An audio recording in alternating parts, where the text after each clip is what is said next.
अस्सलाम वालेकुम स्टूडेंट्स। आज हम पढ़ते हैं फर्स्ट चैप्टर, फर्स्ट यूनिट का फर्स्ट लेक्चर। अस्सलाम वालेकुम स्टूडेंट्स, आज हम पढ़ते हैं फर्स्ट यूनिट का फर्स्ट लेक्चर। फर्स्ट यूनिट के फर्स्ट लेक्चर में हम पढ़ेंगे डेफिनेशन क्वाड्रेटिक इक्वेशन की। Define quadratic equation and right it's standard form. तो सबसे पहले आपको डेफिनेशन इस तरीके से पूछी जाएगी, define quadratic equation and right it's standard form. तो क्वाड्रेटिक इक्वेशन क्या है, आपने क्या करना है, उसकी हेडिंग कितनी क्वाड्रेटिक इक्वेशन के तौर पे, फिर डिफाइन उसकी डेफिनेशन लिखनी, and equation which contain the square of unknown quantity means variable but no higher power is called quadratic equation और an equation of second degree. अब स्टूडेंट्स इसमें तीन चीज़ें हैं, डेफिनेशन, एन इक्वेशन क्या होती है, उसके बाद contain the square of unknown variable quantity, फिर उसके बाद नो हायर पावर। ये थ्री जो है इसकी मेन पॉइंट्स हैं, उसके बारे में आपको बता देता हूँ। इक्वेशन क्या स्टूडेंट, कोई भी चीज़, जैसे ये लिखा हुआ a x square plus b x plus c is equal to zero, ये इक्वेशन है। इक्वल का साइन आ जाए तो हम उसको इक्वेशन बोलते हैं। लिखा है फिर अननोन क्वांटिटी को हम वेरिएबल बोलते हैं। जैसे इसमें वेरिएबल एक्स यूज़ किया गया, ठीक है, इसमें वेरिएबल एक्स यूज़ किया गया, इसलिए अब इसको हम वेरिएबल बोलेंगे। अब मोस्टली वेरिएबल एक्स, वाई और जी को यूज़ किया जाता है।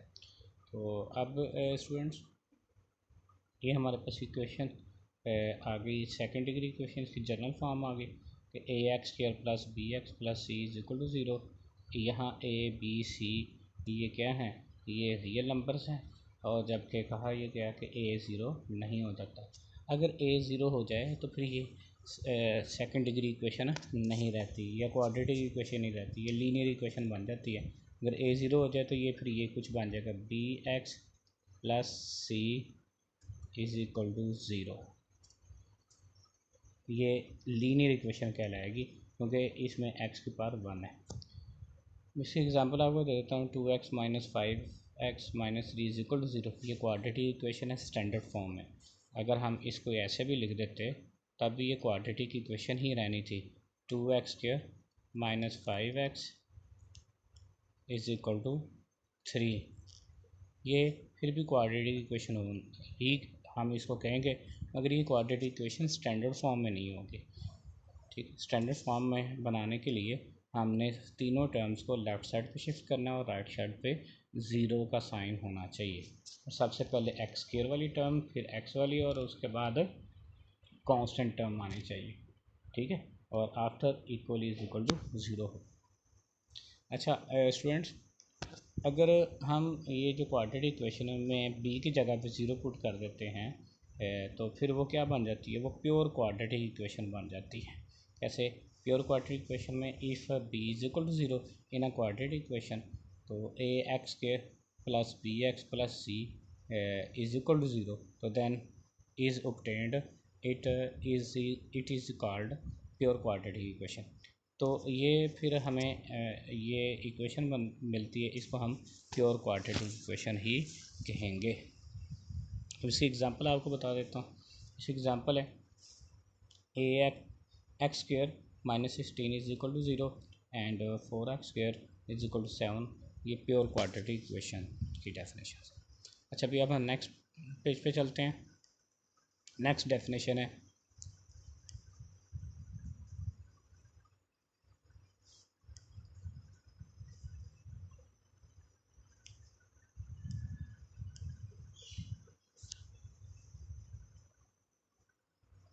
next question is write the name of methods to solve the quadratic equation.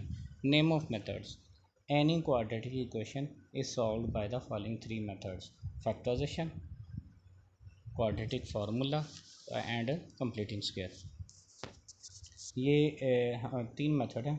किसी भी क्वाड्रेटिक इक्वेशन को हम इन तीनों मेथड से सॉल्व करेंगे, जो आप लोगों की बुक में 10th क्लास की बुक में मेंशन है। ये तीन मेथड, फैक्टराइजेशन, क्वाड्रेटिक फार्मूला और कंप्लीटिंग स्क्वायर है यहाँ। कंप्लीटिंग स्क्वायर, ठीक है जी students, completing formula, completing square, इसको आप कंप्लीटिंग स्क्वायर लिख लें।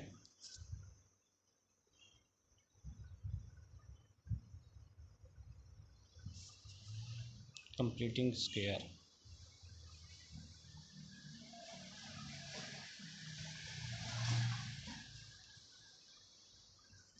ये कंप्लीटिंग स्क्वायर है। अच्छा स्टूडेंट्स, अब एक्सरसाइज 1.1 शुरू करते हैं। एक्सरसाइज 1.1 उसमें उसको क्वेश्चन नंबर 1 में कहा यह गया कि right the following quadratic equation in the standard form and point out the pure quadratic equation. यानी हमारे पास जो इक्वेशन दी जाएंगी उनको हमने स्टैंडर्ड फॉर्म में कन्वर्ट करना है और साथ ये बताना है कि कौन सी उनमें से प्योर क्वाड्रेटिक इक्वेशन है। सबसे पहले हमारे पास ये पार्ट 1 है, उसको सॉल्व करते हैं। पार्ट 1 में कहा गया जी x plus 7 into x minus 3 is equal to -7। ये हमारे पास इक्वेशन। अब इस इक्वेशन को हमने स्टैंडर्ड फॉर्म में कन्वर्ट करना है। तो जब आपने पेपर सॉल्व करना है तो आपने ये लिख देना है स्टैंडर्ड फॉर्म, हेडिंग दे देनी है उसकी। फिर उसके बाद हम क्या करते हैं जी, अब स्टूडेंट्स हमने करना ये एक्स प्लस 7 और x minus 3 is equal to -7, इनको हम मल्टीप्लाई करेंगे एक्स प्लस 7 और एक्स माइनस 3 को। ये दोनों, ये देखें आपको नज़र आ रहे होंगे, ये एक्स प्लस 7 और एक्स माइनस 3 दोनों जो हैं अलजेब्रिक एक्सप्रेशन है। इन अलजेब्रिक एक्सप्रेशन का प्रोडक्ट फाइंड करना है हमें। प्रोडक्ट में इनको मल्टीप्लाई करना है। तो हम क्या करते हैं, पहले एक्स को एक्स माइनस 3 से मल्टीप्लाई कर देते हैं, ये देखिए ये लिखा हुआ है। और फिर 7 को एक्स माइनस 3 से मल्टीप्लाई करते हैं, लिखा हुआ है इक्वल टू -7। तो देन हमने क्या किया जी, हमने इनको मल्टीप्लाई किया। हमने एक्स को एक्स माइनस 3 से मल्टीप्लाई कर दिया, तो एक्स स्क्र ये आ गया x square minus 3x plus 7x minus, फिर 7 को मल्टीप्लाई करेंगे plus 7x minus 21 is equal to -7। और उसके बाद हमारे पास ये आ जाएगा एक्स स्क्र।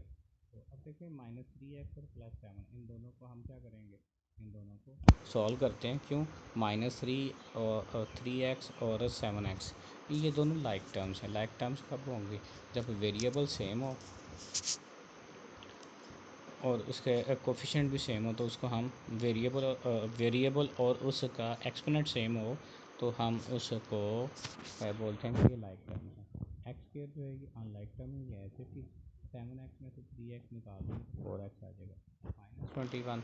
तो -7 को हम लेफ्ट साइड पे शिफ्ट करेंगे तो +7 इज इक्वल टू 0 हो जाएगा। तो लिहाजा ये x square plus 4x minus 14 आ गया। और ये हमारे पास स्टैंडर्ड फॉर्म आ गई क्वाड्रेटिक इक्वेशन की। तो हमने इस तरीके से आप लोगों ने क्वेश्चन को सॉल्व करना है। स्टूडेंट्स, ये सॉल्व करने का आपको एक पैटर्न दे दिया है। प्रेजेंटेशन इस तरह की होनी चाहिए आप लोग की।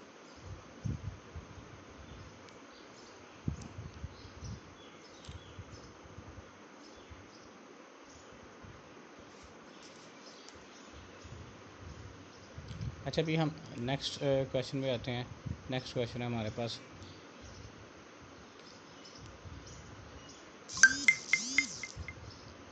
X square plus 4/3 minus x over -7 is equal to 1। Multiply हम क्या करते हैं, दोनों साइड्स पे 21 से मल्टीप्लाई कर देते हैं हर टर्म को। क्यों 21 से मल्टीप्लाई करते हैं, क्योंकि 3 और 7 का एलसीएम ले लेते हैं। उस एलसीएम से हम इन दोनों हर टर्म को मल्टीप्लाई कर देते हैं। 3 और 27 से कट जाएगा तो हमारे पास 7 आ जाएगा। फिर 7 से कट जाएगा तो 3 आ जाएगा। 21 को 1 से मल्टीप्लाई करेंगे 21 आ जाएगा। अच्छा students,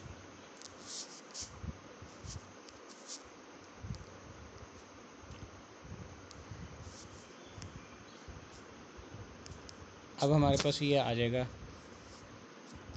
7 into x square plus 4 minus 3 into x is equal to 21। तो अब 7 को एक्स स्क्र माइनस 4 से मल्टीप्लाई कर देते हैं।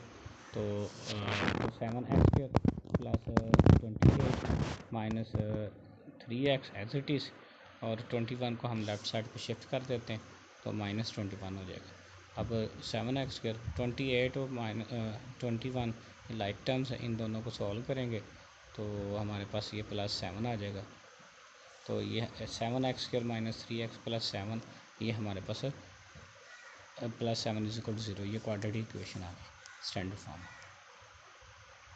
नेक्स्ट स्टूडेंट्स, नेक्स्ट क्वेश्चन में हमने करना ये कि हम x को x से ये डिनोमिनेटर दोनों डिफरेंट है, जब डिनोमिनेटर डिफरेंट हो तो हम एल्सियम ले लेते हैं। तो एल्सियम क्या आ जाएगा, x into x plus 1, x को x से मल्टीप्लाई कर देंगे x क्यूब बन जाएगा, फिर x प्लस 1 को x प्लस 1 से मल्टीप्लाई करेंगे तो ये हमारे पास आ जाएगा इस स्टेप में x स्क्वायर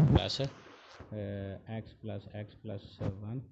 तो नीचे हम मल्टीप्लाई कर देंगे x को अंदर वैल्यू से x प्लस 1 से, तो x स्क्वायर प्लस x आ गया इज इक्वल टू 6।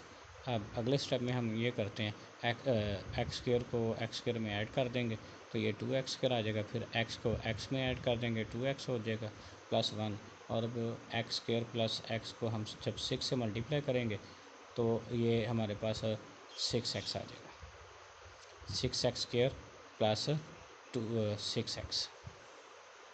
तो इसी तरह ये 6x स्क्वायर प्लस 6x को हम फ्लिप कर देते हैं। जब हम लेफ़्ट साइड वाली वैल्यूज़ को राइट साइड पे और राइट को सारी वैल्यूज़ को लेफ़्ट साइड पे शिफ्ट करते हैं तो इसमें कोई फ़र्क नहीं पड़ता। अच्छा, अभी स्टूडेंट्स हम लाइक टर्म्स इकट्ठी कर लेते हैं, सारी टर्म्स को हम लेफ़्ट साइड पे लेके जाते हैं। तो एक्स स्क्वायर वाली में एक्स स्क्वायर माइनस कर देते हैं तो 4x स्क्वायर आ जाता है, और फिर 6x में माइनस 2x कर देते हैं तो ये हमारे पास आ जाता है जी 4x आ जाता है, तो ये आ जाता है। ओके स्टूडेंट्स, अगला क्वेश्चन देख लेते हैं जी। नेक्स्ट क्वेश्चन भी इसी तरीके से है स्टूडेंट्स, वो आप लोगों ने खुद सॉल्व कर लेना, ठीक है। उसमें बस इतनी सी बात है कि जो ऐसी टर्म्स जो सेम हों,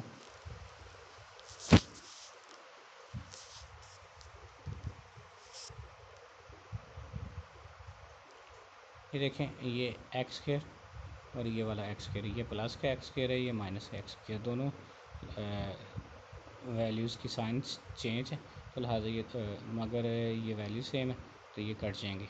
इसी तरह ये प्लस एक्स और माइनस प्लस 8x और माइनस 8x, ये दोनों कट जाएंगे। ये इसमें नई चीज़ है इस क्वेश्चन में। अगला क्वेश्चन में आते हैं, ये हमारे पास हम बता दिया कि ये एक्स स्क्वायर माइनस 1 जो है ये प्योर क्वाड्रेटिक इक्वेशन, या इसको हम ऐसे भी लिख सकते हैं 4x square minus 4 is equal to 0, ये प्योर क्वाड्रेटिक इक्वेशन आ गई। अब ये स्टूडेंट्स, ये कुछ प्रैक्टिस के लिए क्वेश्चन आपको दे देता हूँ, ये आप लोगों ने क्वेश्चन की प्रैक्टिस करनी है। अब आ जाते हैं हम इसके क्वेश्चन 2 की तरफ। क्वेश्चन 2 में सॉल्व बाय फैक्टराइजेशन, हमने फैक्टराइजेशन से इसको सॉल्व करना है। क्वेश्चन 2,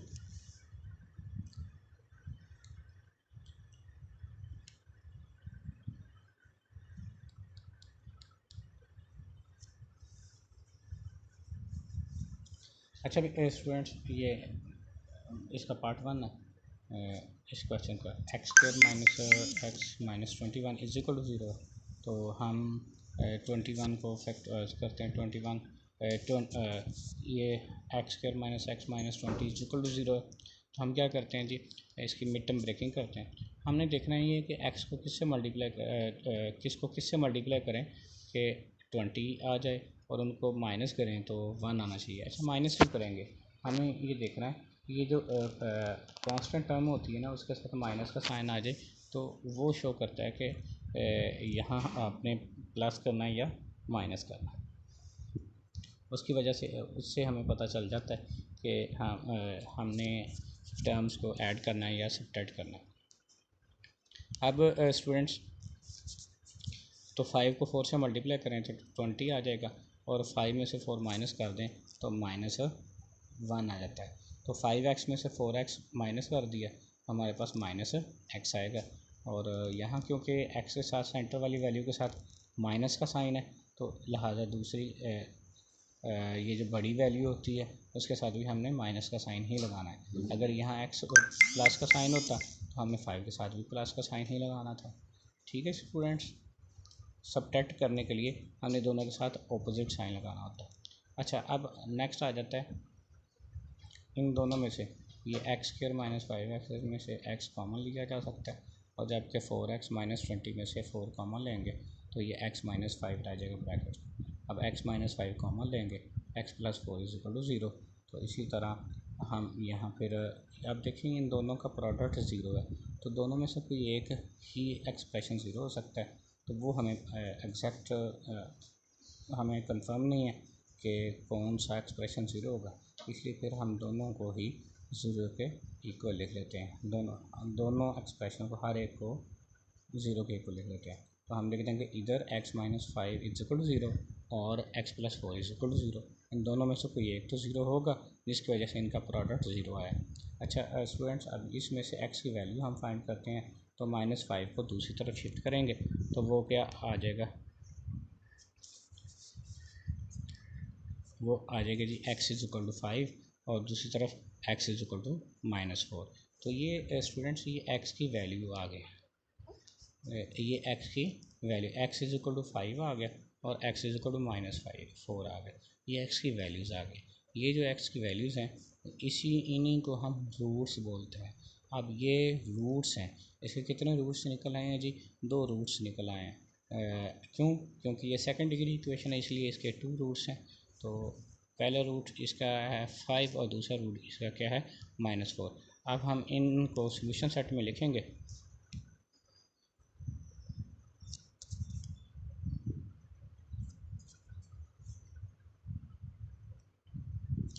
इसको हम इस तरीके से सोल्यूशन सेट में लिख देंगे। ये सोल्यूशन सेट है, ठीक है जी।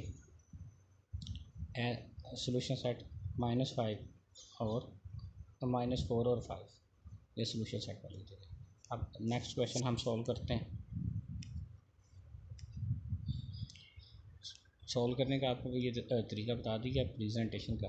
आपने सोल्यूशन लिखना है और फिर उसके बाद आपने जो भी आप सॉल्व करना चाहते हैं वो मेथड का नाम लिख दें, फैक्टराइजेशन लिखते हैं, ये फैक्टराइजेशन को अंडरलाइन कर दें। फिर उसके बाद असल ये वाला जो क्वेश्चन है ये मेन स्टेप बना दें, तो फिर आगे इसी को ही आपने कैरी करना है और सॉल्व करने के लिए।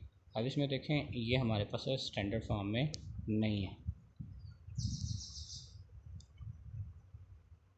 देखो ये 3y² = y × y - 5 ये स्टैंडर्ड फॉर्म में नहीं है।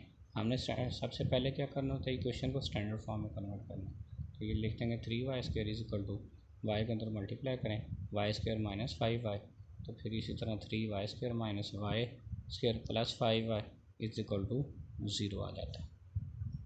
इसमें से y में से y कॉमन, y² में से 3y² में से y² माइनस कर दें तो हमारे पास 2y² आ जाता है। तो -5y + 5y